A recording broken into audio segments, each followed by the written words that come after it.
Selamat pagi saudara-saudara yang dikasihi dalam Tuhan Yesus Kristus. Selamat datang dalam ibadah kita di hari ini. Kita percaya sungguh bahwa ibadah ini akan memberi kita kekuatan. Kita tetap memegang teguh janji Tuhan dalam hidup kita. Dan kita percaya bahwa ibadah ini juga dapat memberikan kita sukacita untuk melanjutkan hidup yang adalah milik Tuhan ini. Goedemorgen, lieve broeders en zusters. Welkom vandaag bij onze dienst. We houden de belofte van God in ons leven en we geloven dat deze dienst ons de kracht en kalmte geeft om het leven voor te zetten dat van God is. Mari kita siapkan seluruh kehidupan kita untuk beribadah kepada Tuhan. Laten we ons hart voorbereiden op God. Laten we beginnen. Pertolongan kami, itulah dengan nama Tuhan yang sudah menjadikan langit dan bumi, yang peliharakan setianya sampai selama-lamanya, dan yang tidak tinggalkan perbuatan tangannya di dalam kami. Onze hulp is in de naam van de Heer, die hemel en aarde gemaakt heeft, die trouw blijft tot in eeuwigheid en niet laat varen het werk in ons. Genade zij u en vrede van God de Vader en van Yesus Kristus onze Heer en van de Heilige Geest. Karunia adalah bagi kamu dan sejahtera dari Allah Bapa, dari Yesus Kristus Tuhan kita, dan daripada Roh Kudus. Amin. Saudara-saudaraku, nas pembukaan kita di pagi ini terambil dari Mazmur 62 ayat 6 dan ayatnya yang ke-7. De opening tekst is genomen uit Psalm hoofdstuk 62, vers 6 en 7, luidt als volgt. Hanya pada Allah saja kiranya aku tenang, sebab daripadanya lah harapanku. Hanya dialah gunung batuku dan keselamatanku, kota bentengku, aku tidak akan goyah. Zoek rust mijn ziel bij God alleen, van hem bleef ik alles verwachten. Hij alleen is mijn rots en mijn redding. Mijn burcht, ik zal niet wankelen. Saudara-saudara yang dikasihi dalam Tuhan Yesus Kristus. Selanjutnya kita akan membaca Alkitab dan mendengarkan kebenaran firman Tuhan. Dan pembacaan Alkitab di hari ini terambil dari Mazmur pasal 143 ayat 5 dan berakhir pada ayatnya yang ke-8. Lieve gemeente, onze schriftlezing vandaag is genomen uit Psalm hoofdstuk 143, versen 5 tot en met 8. Tapi sebelumnya, mari kita berdoa mohon tuntunan Roh Kudus. Laten wij bidden om de leiding van de Heilige Geest te vragen, alvorens de schriftlezing begint. Laten wij bidden. Bapa di dalam Yesus, datanglah di saat ini melalui kuasa Roh-Mu yang kudus. Berkatilah kami yang akan membaca dan mendengar kebenaran firman-Mu.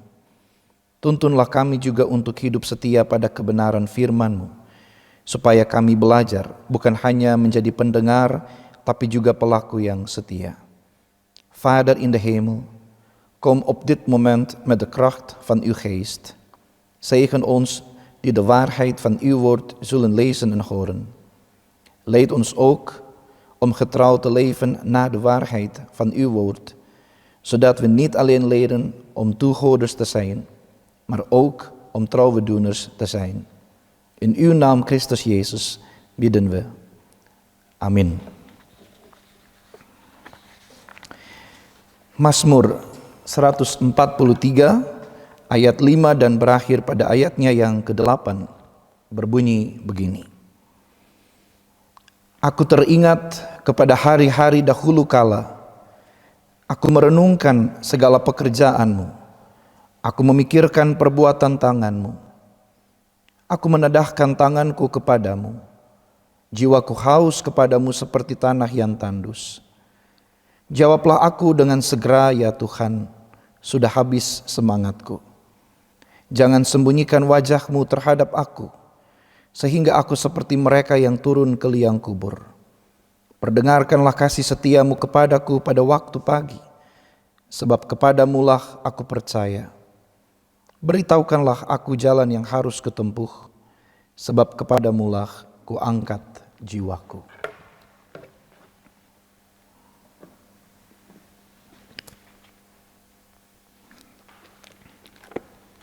Lieve broeders en zusters, onze schriftlezing is genomen uit Psalmen, hoofdstuk 143, de versen 5 tot en met 8, luidt als volgt. Ik denk terug aan vroege dagen, mijmer over uw daden en beschouw het werk van uw handen. Ik strek mijn handen naar u uit, dorstig als droge aarde. Heer, geef mij antwoord, haast u, mijn kracht is uitgeput.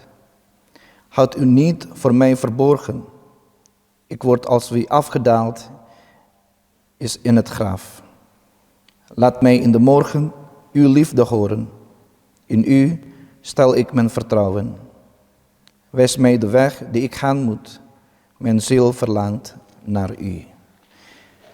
Saudara-saudara, sekian jauh pembacaan Alkitab kita di pagi ini.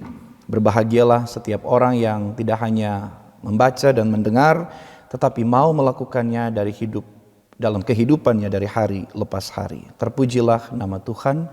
Haleluya.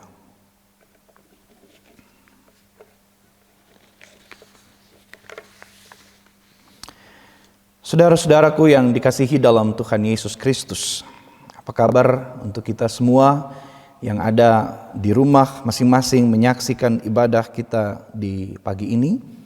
Saya berharap kita semua ada dalam keadaan baik-baik.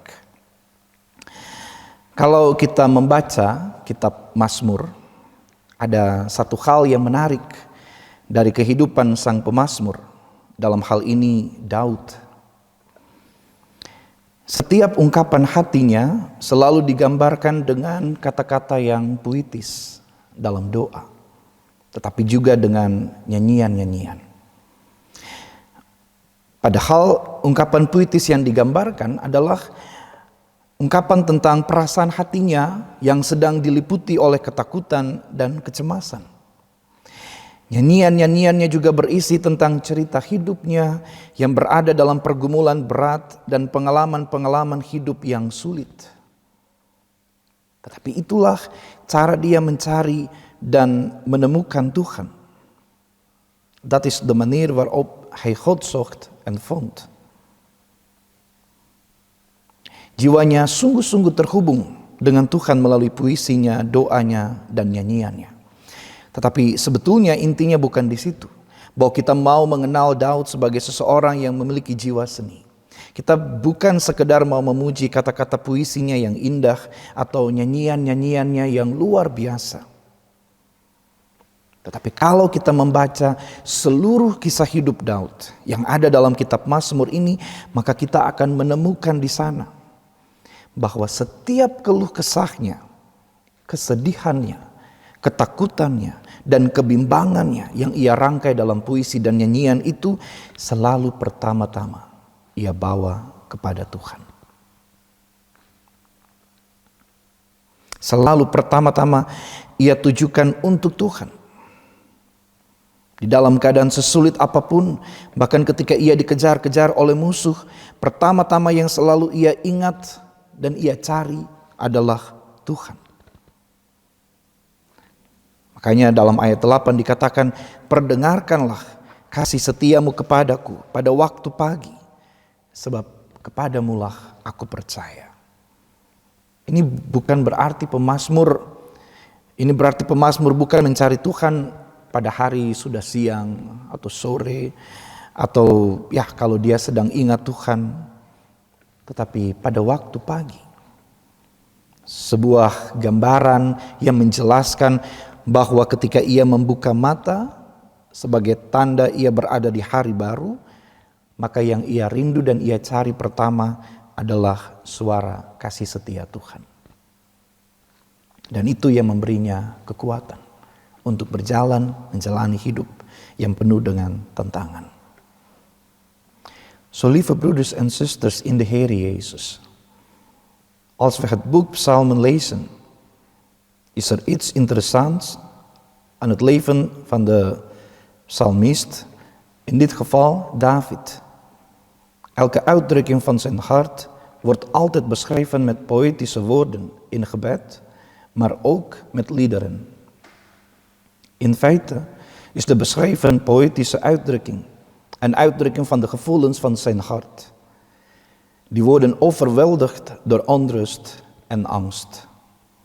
Zijn liedjes bevatten ook verhalen over zijn leven die in zware strijd en moeilijke levenservaringen verkeren.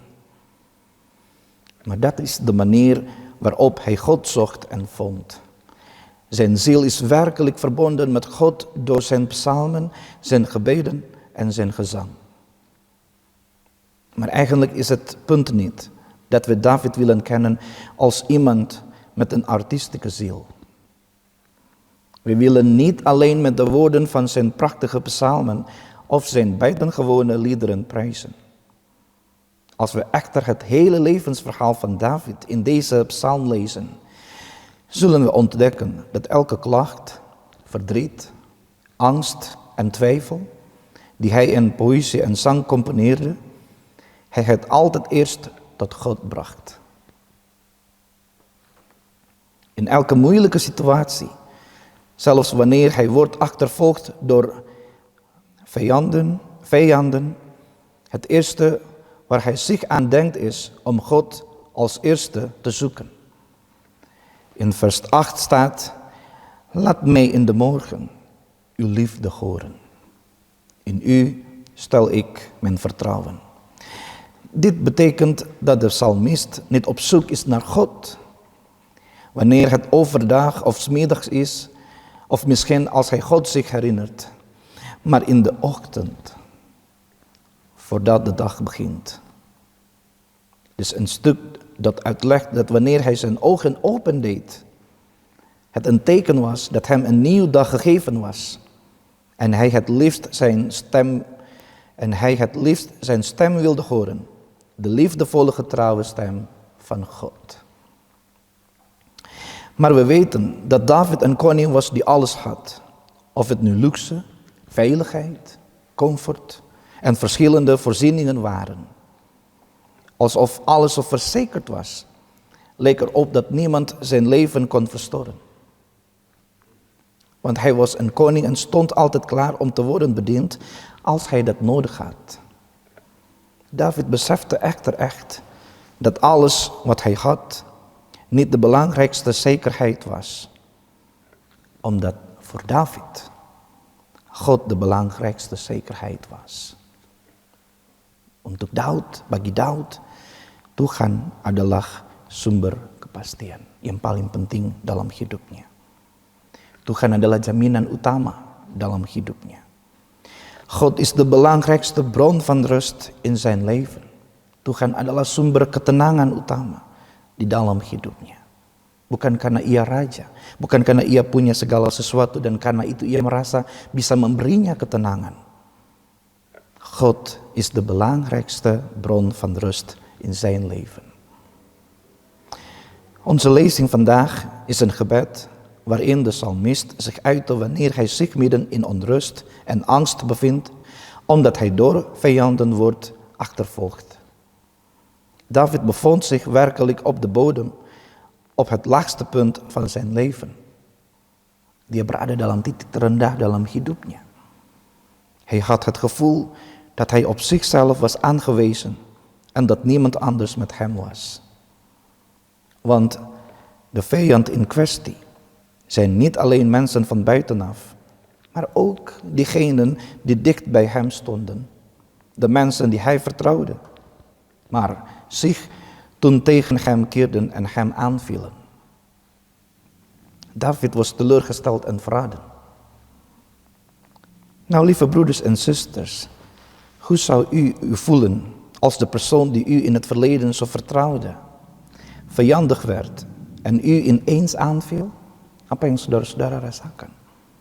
We zouden ons toch zeker boos voelen, teleurgesteld dat het zo onverwacht is gebeurd enzovoort. Daarom wordt de zinsnede, laat mij in de morgen uw liefde horen, benadrukt dat David om zekerheid leek te vragen, toen veel mensen hem verlieten die hij vertrouwde. En dat alleen God hem trouw bleef, omdat David in hem geloofde. Er is dus een sterke overtuiging in David dat degene waarnaar hij op zoek was niet de verkeerde persoon was, maar dat het God was. Daarom zei hij ook in zijn gebed, wijs mij de weg die ik gaan moet. Mijn ziel verlangt naar u. Beritahukan kepada saya jalan mana yang harus saya tempuh. Doa seperti itu menggambarkan bahwa Daud tidak bisa berjalan tanpa Tuhan. Dia membutuhkan Tuhan, walaupun dia memiliki segala sesuatu. Meestal moet de koning in de omgeving van een koninkrijk van Israël adviseurs hebben, die als wijs worden beschouwd. Daarom worden de adviseurs of de wijze mannen vaak, als er een probleem is, gebruikt als personen waar men hen om leiding kan vragen, die zij vervolgens moeten uitvoeren. Ze hebben in feite een belangrijke positie. Het is echter veel belangrijker om als eerst leiding van God te zoeken en te vragen. Vraag het niet eerst aan mensen, als je weg doodlopend is, maar vraag het God als eerst. Leer echter om eerst God te zoeken en hem om leiding te vragen. En hij zelf zal laten zien wie belangstelling voor de leiding zal hebben. Jadi mencari Tuhan lebih dulu. Nanti Tuhan beri petunjuk. Siapa yang bisa kita minta pertolongan dan minta petunjuk. De vraag is, waarom had David zoveel vertrouwen in God? Waarom was hij zo zeker van God? Dat was omdat het niet de eerste keer is dat David, nog wij, de hulp van God ervaren. Precies omdat David en wij allemaal het zelf hebben ervaren en gezien. Hoe de hand van God hem hielp en ons ook hielp. Aarzel dus nooit. Of is het de eerste keer dat wij de hulp van God hebben ervaren in ons leven? Nee toch, broeders en zusters? Ik denk dat we het elke dag hebben ervaren. En dit zelfs niet eens kunnen tellen. Kita bukan baru pertama kali melihat, merasakan, mengalami kebaikan Tuhan. Kita sudah setiap hari. Bahkan kita tidak mampu menghitung kebaikan Tuhan itu dalam kehidupan kita. Daarom wordt er in vers 5 en 6 gezegd, ik denk terug aan vroege dagen, mijmer over uw daden en beschouw het werk van uw handen. Ik strek mijn handen naar u uit, dorstig als droge aarde. Broeders en zusters, kunnen we dit ons voorstellen? Hoe zou de ziel op dat moment zijn geweest, waarvan wordt gezegd dat het een droog land is? Alsof een boom droog moet zijn geweest en zelfs bijna doodging, omdat er geen water in de grond is om leven te geven. Zo voelde David zich ook. De enorme leegte en eenzaamheid welke zo diep is. Die situatie deed hem echter niet denken dat God geen goedheid meer had. Maar toen David zich de Heer herdacht die hem had geholpen, voelde hij zich weer krachtig. Want die goedheid zal nooit veranderen. Gisteren, vandaag en morgen niet. Hij voelde zich verfrist. Daarom vroeg hij God hem te vertellen welke kant hij op moest. Broeders en zusters, ik wil op dit moment één ding tegen ons zeggen. Ons leven is gevuld met verschillende opstapelende activiteiten, verschillende doelen en vele plannen. Soms hebben we het gevoel alsof we geen tijd hebben om te herdenken over het werk en de daden van Gods handen in ons leven. Maar Gods woord vandaag wil ons er allemaal aan herinneren dat we het kunnen maken in de dagen van ons leven. Om dit allemaal in gedachten te nemen en na te denken over alle goede daden die God daar heeft gedaan. Vandaag heeft Hij het ook voor ons gedaan. Morgen zal Hij het ook voor ons doen. En elke dag.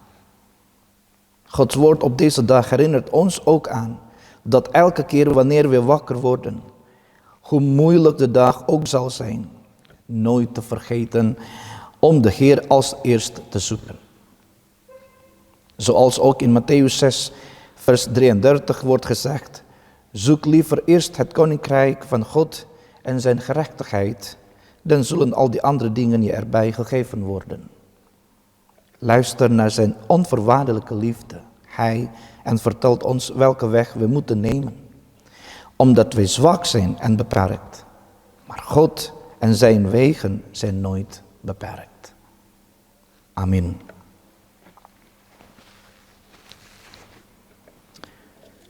Saudara-saudara yang dikasihi dalam Tuhan Yesus Kristus, setelah mendengar kebenaran firman Tuhan, mari kita siapkan hati kita untuk datang dan berdoa kepada Tuhan. Mari kita berdoa. Bapa di dalam Yesus Kristus, saat ini kami datang kepadamu. Terima kasih untuk waktu yang dianugerahkan, sehingga kami bisa beribadah kembali. Kami bersyukur atas firman yang sudah kami dengar. Kami mau belajar menjadi orang-orang yang setiap pagi tidak pernah lupa untuk bersyukur dan mendengar suara kasih setiamu melalui firman yang kami baca, tetapi juga melalui pengalaman-pengalaman yang Engkau izinkan terjadi dalam kehidupan kami. Kami sadar sungguh bahwa seringkali hidup kami lebih banyak diisi dengan mengeluh, menyalahkan Engkau, menyalahkan sesama, bahkan diri kami sendiri. Kami mohon ampun daripadamu. Vader in de hemel, vandaag komen we naar u toe. Dank u voor de tijd die u heeft geschonken, zodat we u weer kunnen aanbieden. We zijn dankbaar voor het woord dat we hebben gehoord. We willen leren om mensen te zijn die elke ochtend nooit vergeten om u te danken en de stem van uw getrouwe liefde te horen door het woord dat we lezen. We willen zelfs leren elke dag om dankbaar te zijn. We zijn ons er volledig van bewust dat ons leven vaak meer gevuld is met klagen, dat we u, onze buren en onszelf de schuld geven. We vragen u om vergeving, Heer. Op dit moment willen we voor alle gezinnen bidden. Heer, zegen de ouders, kinderen en jongeren. Zegen elke ouder die verantwoordelijk is voor het opvoeden van kinderen. Mogen u hen wijsheid en geduld geven. Heer, zegen ook alle kinderen in hun relaties en hun strijd voor de toekomst. En geef hen wijsheid om serieus te kunnen studeren. Als de scholen heropend worden, wilt u voor onze kinderen zorgen en hen eraan herinneren om voor zichzelf te zorgen en voor hun gezondheid. Voor al diegenen die weer aan het werk zijn, daar gaat onze gebeden ook naartoe. Mogen Gods wijsheid hen door het werk leiden met behoud van hun gezondheid. We pleiten er ook voor dat uw zegeningen altijd in het leven van uw volk worden uitgegoten. We gedenken onze ouders in de verzorgingstehuizen. Heer, waak over hen en bescherm hen. Alles wat ze nodig hebben, mogen u hen daarin voorzien. We bidden voor alle zieken. Zegen de drankjes, voedsel en medicijnen die voor genezing zal zorgen. We zijn ook dankbaar voor degenen die hun verjaardagen vieren. God zegen hen in hun nieuw levensjaar met een leven dat nog altijd van u afhangt. Zegen hen ook met de hoop die u hen brengen zal. Kami juga berdoa ya Allah untuk semua jemaat-Mu yang mengikuti ibadah di pagi ini. Diberkatilah mereka dengan seluruh kehidupan mereka. Tuhan jaga, Tuhan pelihara dalam setiap langkah hidup mereka. Tuhan juga berkati apa yang mereka kerjakan, biarlah itu bisa memberikan berkat dalam hidup mereka, baik pribadi maupun rumah tangga keluarga mereka. Kami juga berdoa untuk kondisi dunia ini, secara khusus dalam kaitan dengan perang melawan virus corona yang sampai saat ini kami percaya sungguh semua orang di dunia dan semua pemerintah di seluruh dunia sementara terus berjuang untuk keluar dari masalah ini. Biarlah Tuhan turut campur tangan dan Tuhan nyatakan kuasa-Mu. Kami terus berharap dan belajar mengandalkan Engkau dalam setiap langkah kehidupan kami. Terima kasih Tuhan Yesus, karena ibadah di hari ini boleh berlangsung. Dan karena itu hamba berdoa untuk saudara-saudara terkasih, anak-anak-Mu Tuhan yang telah mempersiapkan ibadah ini. Sehingga pengambilan video dalam ibadah ini boleh berlangsung dengan baik. Tuhan terus beri kekuatan dan kesehatan kepada mereka. Terima kasih Tuhan Yesus untuk semua yang sudah kami dengar dalam firman atau melalui firman-Mu di pagi ini. Kiranya kami dikuatkan untuk selalu mencari Engkau setiap hari, setiap pagi dalam kehidupan kami. Ampuni salah dan dosa kami yang banyak. Inilah doa dan syukur serta permohonan kami yang kami bawa tidak dengan nama lain. Hanya di dalam nama Yesus Kristus, Tuhan dan penyelamat kami yang hidup. Kami sudah boleh berdoa kepada Allah Bapa dalam kerajaan surga. Haleluya. Amin. Saudara-saudara yang dikasihi dalam Tuhan Yesus Kristus, ibadah kita akan berakhir. Semoga ibadah ini memberi kita harapan baru. Broeders en zusters, mogen de aanbieding van God vandaag ons nieuwe hoop geven om midden in dit leven te wandelen. Richt je hart op Hem en ontvang Gods zegen. Semoga Allah sumber pengharapan memenuhi kamu dengan segala sukacita dan damai sejahtera dalam iman kamu, supaya oleh kekuatan Roh Kudus kamu berlimpah-limpah dalam pengharapan. Mogen God, die ons hoop geeft, u in het geloof geheel en al vervullen met vreugde en vrede, zodat uw hoop overvloedig zal zijn door de kracht van de Heilige Geest. Amin. Ibadah kita selesai. Tuhan Yesus memberkati saudara-saudara. Fijne zondag voor ons allemaal. Dan sampai berjumpa pada ibadah di minggu depan. Tuhan Yesus memberkati kita.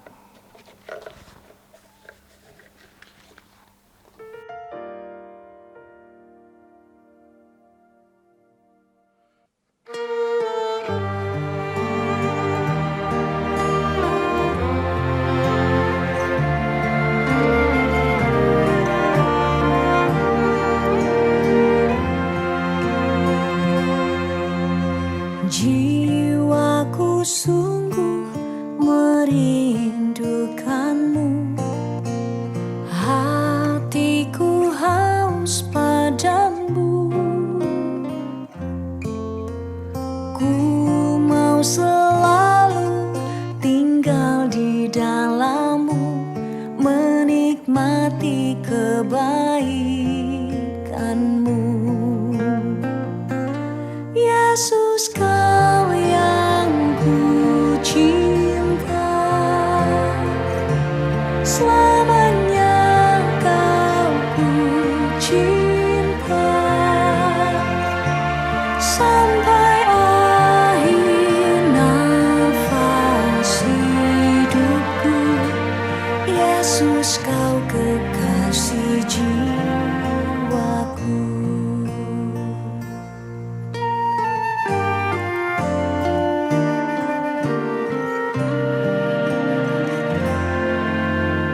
Hari berganti, tahun pun berlalu, sampai memutih rambutku, melayanimu seumur hidupku, sampai ku kembali padamu. Yesus, Kau yang ku cinta,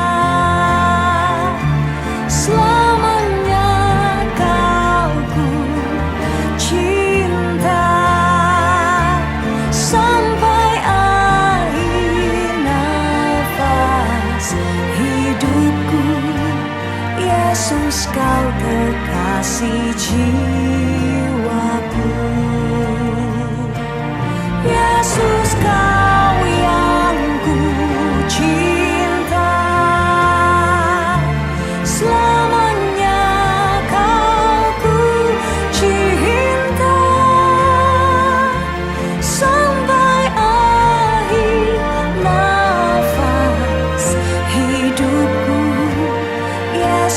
Kau kekasih jiwaku.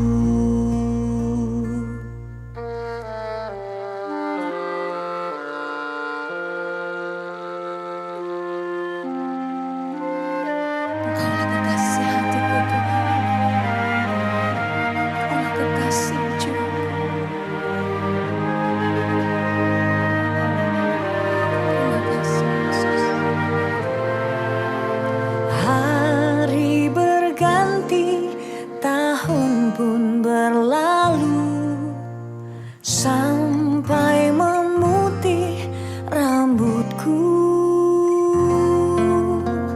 Melayanimu seumur hidupku, sampai ku kembali padamu. Yesus, Kau yang ku cinta, selamanya Kau ku cinta, sampai akhir nafas hidupku.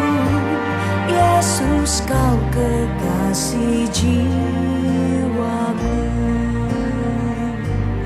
Yesus, Kau kekasih jiwaku.